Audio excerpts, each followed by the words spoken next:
आप सब जिंदगी के राह देखतनी। ई एगो सोचल विचारल ढंग से बाइबल की पुस्तकन का अध्ययन हवे। ए कार्यक्रम का उद्देश्य है कि संसार के बनावे वाले परमेश्वर की उद्देश्य के जानी और उनके इच्छा के अनुसार चल सकें। यही उद्देश्य के साथे हम ई कार्यक्रम आप खातिर हाजिर करतनी।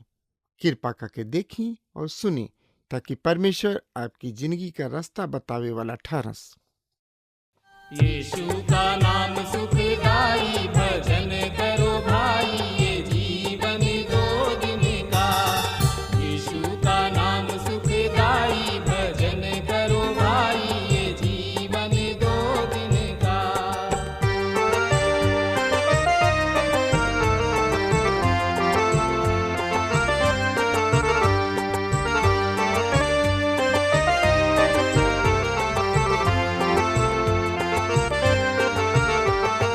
ई जिंदगी जैसे बहे बहरिया, ई जिंदगी जैसे बहे बहरिया, ई नहीं माँ उड़ी जाई, भजन करो भाई, ये जीवन दो दिन का। यीशु का नाम सुखदाई, भजन करो भाई, ये जीवन दो दिन का।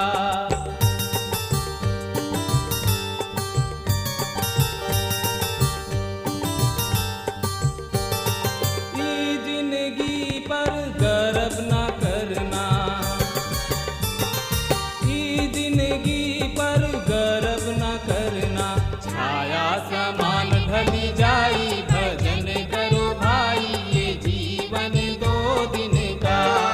यीशु का नाम सुखदाई, भजन करो भाई, ये जीवन दो दिन का। हमने के पिछला अध्याय में यानी कि पिछला संदेश में सुन ले रहे जा समय सूची के बारे में। योना के किताब के खातिर वो हमनी के ई बतौलस कि योना के लक्ष्य का रहे और ऊ रहे 99 नगर। ए में हम पावतानी कि योना एगो लक्ष्य अभी भी 99 ही रहे और यहाँ हमनी के पावतानी जा कि ऊ स्थान छोड़ देताड़े और ऊ 99 के जा पहुँचताड़े। हाँ श्रोता मित्र भाई बहन, 99 से पहले उनका काफी समस्या के सामना करे के पड़ल। योना परमेश्वर यहोवा के योजना से दूर भागे चाहत रहन और यह कारण उनका काफी मुश्किल के सामना करे के पड़ल।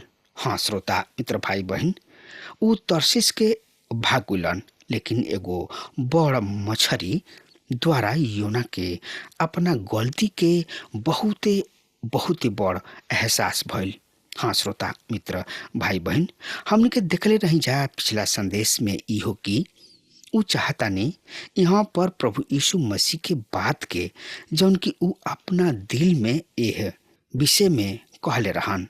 जैसे योना 99 के लोग के खातिर चिट्ठी ठहरावले, ओसे ही मनुष्य के पुत्र भी एह युग के लोगन के खातिर ठहरी। हाँ श्रोता मित्र भाई बहन, लूका में हमनी के देखले रही जा ए तरी से जौना तरी योना 99 महानगर के निवासी सबके खातिर एगो चिन्ह बन गइल रहन, वही तरी मानव भी ए पीढ़ी के खातिर चिन्ह बन जाइ हैं।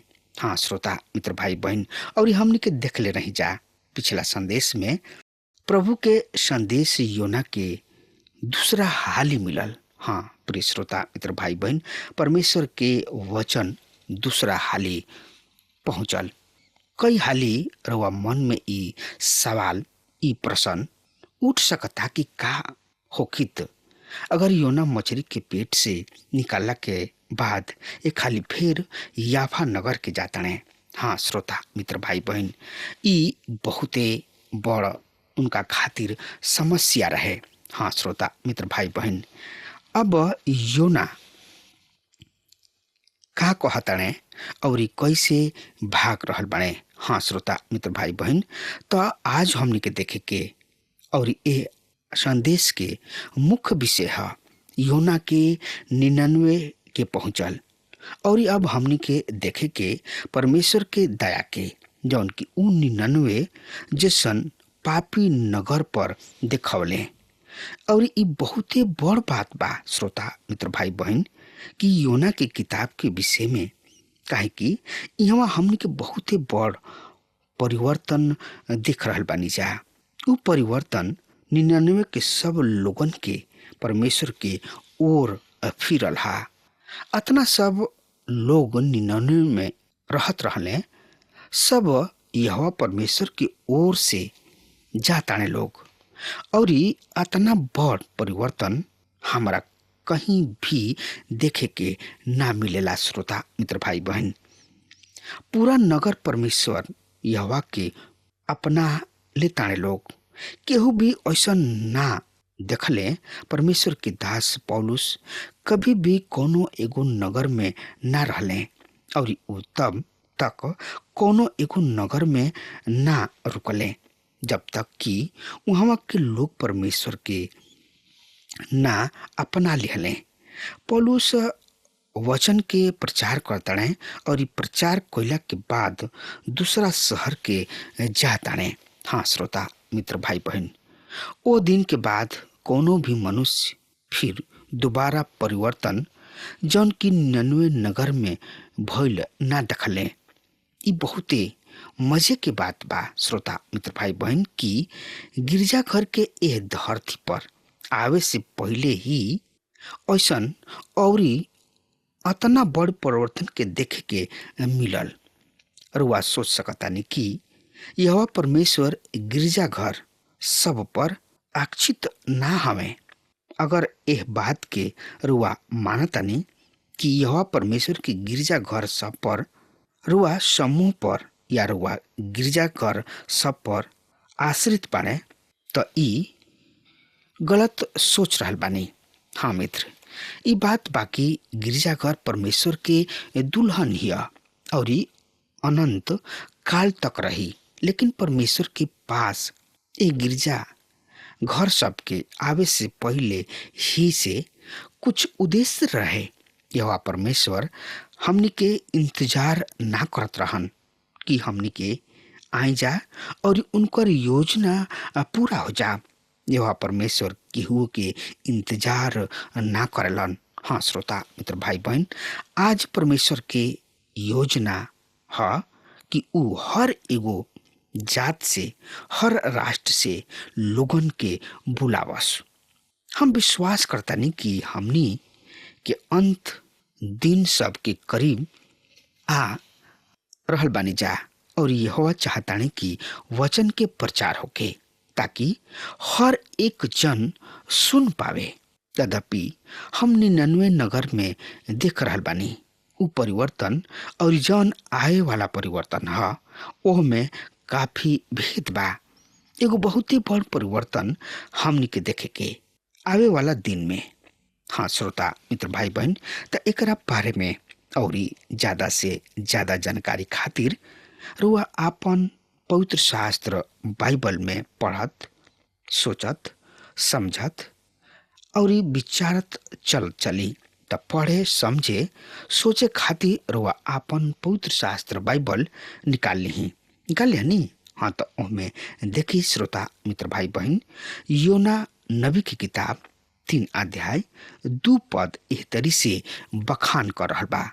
तैयार होख और ये महान नगर 99 के चाह हम जौन संदेश तोहरा के देव तू ओकरा के सुनी हा। हाँ श्रोता मित्र भाई बहन, हमने के पहले बता दिहल गइल बा योना नबी की किताब 1 अध्याय के 2 में कि 99 बहुत बड़ नगर रहे और ये किताब के जौन की आखिरी पद ह उहो हमनी के इहे बतावला। फिर ई बड़ नगर 99 जौना में 1,20,000 से अधिक मनुष्य बाणे, जौन की अपना दाया बाया हाथ सब के भेद ना पहचानलन, और ई बहुत सा घरेलू पशु भी ओह में रहलन। त का हम ओह पर तरस ना खाई? और ई पद हम पावतानी योना 4 अध्याय के 11 में। आलोचक बहुत सा विषय पर आलोचना कइले बाणे, और ओह में से एगो विषय ह 3 हाली 99 के खातिर बतावल कि ऊ एगो नगर रहे। 99 बड़ रहे, लेकिन पाप सब में रहे, और ऐसे भी ई नगर बहुते बड़ रहे। 99 बहुत विशाल रहे आकार में और बुराई सब में। इस नगर में जौन पाप रहे ऊ पाप हम और धार्मिक किताब सब में भी पावतानी, और एह कारण यह परमेश्वर द्वारा न्याय संभव होला। होशे और आमोस की किताब में हमनी के पावतानी जा कि काहे यह परमेश्वर न्याय करे के सोचले। कारण रहे उनकर पाप। जब यहोवा के नजर में पाप बट जाला तो ऊ न्याय करे खातिर तैयार हो जाले। यह बात 99 के खातिर कहीं जा सकता। ओहनी लोग के दुष्टता बढ़ गल रहे, और ओह नगर में पाप ही पाप होत रहे।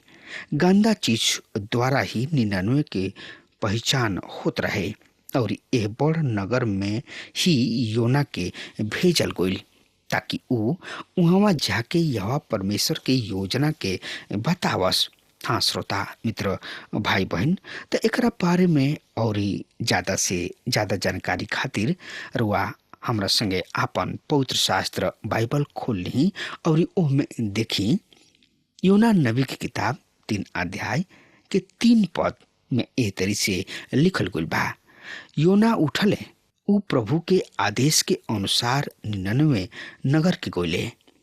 99 एगो महानगर है। नगर के एगो छोर से दूसरा छोर तक जाए में दिन लागत रहे। हाँ श्रोता मित्र भाई बहन, एकरा के पढ़ला के बाद रुआ पाइप की अब योना के उहे कार्य कर रहल बने जौन की यहोवा परमेश्वर चाहत रहन, जौन की ऊ करस। ऊ तरसीस के चली गइले जौन की यहोवा परमेश्वर के ना चाहत रहन, और अब ऊ 99 के चलले जौन की यहोवा परमेश्वर चाहत रहन उनका से। 99 बहुत बड़ नगर है श्रोता मित्र भाई बहन। ऊ 3 दिन के यात्रा रहे। एक कथन पर बुराई करे वाला यानी कि आलोचक हंसलन, मजाक उड़ावलन कि ये नगर में बहुत चे खातिर खतरनाक वक्त कैसे लाग सकता। लेकिन हकीकत ई बाकी वहाँ 3 गो नगर है, और ओह नगर के बीच बीच बहुत सा इलाका रहे, और ओह क्षेत्र में बहुत लोग रहत रहले, और एह कारण 99 जाए खातिर अतना वक्त लागत रहे। हाँ श्रोता मित्र भाई बहन, योना नबी की किताब 3 अध्याय 4 पद ए तरी से बता रहल बा। सुन ध्यान से। योना नगर के यात्रा करे शुरू कैले। ऊ 1 दिन के दूरी तय कैले। ऊ ई प्रचार कैले केवल 40 दिन शेष बा, और तब 99 नगर के विनाश हो जाई। हाँ मित्र, योना किने प्रचार करे खातिर कोनो साधन ना रहे। हम कई हाली यह बात पर विचार करीना कि योना के कौना तरी प्रचार कैलन। इस जगह पर हमरा से केहू भी पूछ सकता कि योना भीड़ के कैसे जमा कैले। हाँ श्रोता मित्र भाई बहन, योना किने कुछ भी ना रहे। ई एगो सोचे वाली बात बिया। केहू भी एकरा विषय पर सोच सकता, लेकिन हमरा समझ से चाहे केहू किने कुछ भी होखे या ना होखे, लेकिन योना किने प्रभु यीशु मसीह के आत्मा रहे। पवित्र आत्मा ही 99 नगर के बचा सकल।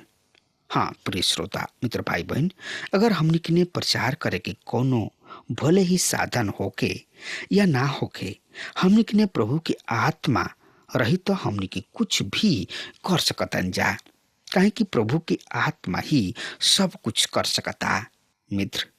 और योना किने पवित्र आत्मा रहे, प्रभु के चुनल जानल लोग रहन, तो उनकर बात ही कुछ और ही रहे। प्रभु महान हवे, जेकरा के ऊ चुनलन ओकरा साथ भी रहलन, ओकरा के छोड़ेलन ना, बल्कि ओकरा दुख सुख मुसीबत में हरदम हर घड़ी उनका साथ रहलन, उनकर अगुवाई करलन, काहे कि जेकरा के परमेश्वर चुनलन ओकरा के आशीष भी करलन। ऐसे अगर हमार बात रुआ सुन रहल बानी तो आज वे यही घड़ी प्रभु यीशु मसीह किने आई और अपना पाप के स्वीकार करी, अपना आप के प्रभु के हवाले करी और प्रभु से कही कि प्रभु हमरा जिंदगी के नैया के पतवार तू ही हवा, हमरा जिंदगी के नैया के पार तू ही लगावा। अगर तू ना लगेबा तो हमार जिंदगी अधूरा बा। दूसरा शब्द में कहल जाए श्रोता मित्र भाई बहन की प्रभु हमरा जिंदगी के नैया के पतवार तू ही बन जा, नहीं तो हमार नैया बीच मझधार में डूब जाई। हाँ श्रोता मित्र भाई बहन, योना की जिंदगी के नैया बीच मझधार में आके अटक गई रहे। तब ऊ कहताणे प्रभु हमरा के माफ कर। हाँ प्रिय श्रोता मित्र भाई बहन, और जैसे जैसे प्रभु योना के बतौले वैसे वैसे योना कोइले। पहले तो योना अपन जान छोड़ा के भागत रहले, प्रभु के आज्ञा के अस्वीकार कर देले, यानी कि प्रभु के बात के ना मनले। लेकिन वो प्रभु के चुनल जानल लोग रहन, प्रभु के हाथ से कैसे बच सकत रहन, वो बचले ना। हाँ श्रोता मित्र भाई बहन, यही तरी अगर हमनी के प्रभु के चुनल अगर हई जा तो हमनी के प्रभु के आज्ञा सबके मानल बहुते ही जरूरी बा। तबे हमनी के आशीष होकब जा, तबे हमनी के प्रभु के साथ होखे में हमनी के हकदार होकर जा, तबे हमनी के उनकर बेटा बेटी कहलाइब जा। हाँ श्रोता मित्र भाई बहन, अगर हमार बात रुआ तक पहुंच रहल बा तो आज वे यही घड़ी प्रभु यीशु मसीह के आई, जिसे योना नबी प्रभु यीशु मसीह के बात के मनले और वो 99 नगर के गोइले। वही तरह अगर रुआ अंदर योना के तरी मन में विचार बा, मन में ऐसा कोनो प्रकार के भेद बा, तो योना की तरी रुआ अपना मन से भेद भाव निकाल दही और प्रभु के वचन लिही और वहां तक जाई जहां तक कि प्रभु के वचन के नइखे सुनावल गइल। हाँ श्रोता मित्र भाई बहन, अगर हमार बात रुआ तक पहुंच रहल बा या रुआ सुन रहल बानी तो आज वे प्रभु यीशु मसीह की ने आ सकतानी और अपना आप के समर्पित कर सकतानी और अपना आप के ई मान के कह सकतानी कि प्रभु हम पापी हई, प्रभु हम तोहरा आज्ञा के ना मननी, लेकिन आज हम तोरा आज्ञा के योना के तरी हम मानतानी और आज हम तोहरा कहल के अनुसार हम वहाँ जातानी जहाँ की प्रभु के प्रचार नहीं भइल, प्रभु के संदेश नहीं सुनावल गइल। हाँ श्रोता मित्र भाई बहन, प्रभु के संदेश के वहाँ तक हमने के सुनावे के बा जहाँ तक कि प्रभु के सुसमाचार के नहीं सुनावल गइल। लोग अंधकार में बाड़े, लोग एने ओने भाग रहल बने। हाँ श्रोता मित्र भाई बहन, हमनी के बोझ होके के चाही कि हमनी के वहाँ तक संदेश के सुनावे के बा जहाँ तक कि प्रभु के वचन के नहीं सुनावल गइल, ताकि उ लोग सुन के आशीषित हो सकस जा और अनुग्रह प्राप्त कर सकस जा और महिमा भी प्राप्त कर सकस जा, तबे उन्हीं लोग के उद्धार प्राप्त हो सकी। यदि परमेश्वर के वचन के सुन के रुआ प्रभु यीशु मसीह की ने नहीं आवत तो आज वे यही घड़ी प्रभु यीशु मसीह की ने आई। अगर परमेश्वर के वचन रुआ के कायल कोइले बा, रुआ के बेचैन कोइले बा, त आज वे यही घड़ी प्रभु यीशु मसीह की ने आई और उद्धार के प्राप्त करी, काहे कि उहे उद्धारकर्ता प्रभु यीशु मसीह हमें, उहे मार्ग, सत्य और जिंदगी हमें। उनका बगैर रुआ सड़क में प्रवेश नहीं कर सकत। अब हमार समय खत्म हो रहा बा, तब तक खातिर रुआ हमरा के आज्ञा दी। परमेश्वर रुआ के बहुते बहुते आशीष देस। आमीन। हमके विश्वास बा कि ई कार्यक्रम आप सब खातिर फायदेमंद सिद्ध भइल हुई। अगर आप सबके लगे बाइबल से चाहे आपकी निजी जिंदगी से कोनो सवाल होके, चाहे कोनो समस्या खातिर प्रार्थना करावे चाहतनी, तो हमारी फोन नंबर पर जरूर संपर्क करें और आज का दिन आप खातिर सुखद बनावे।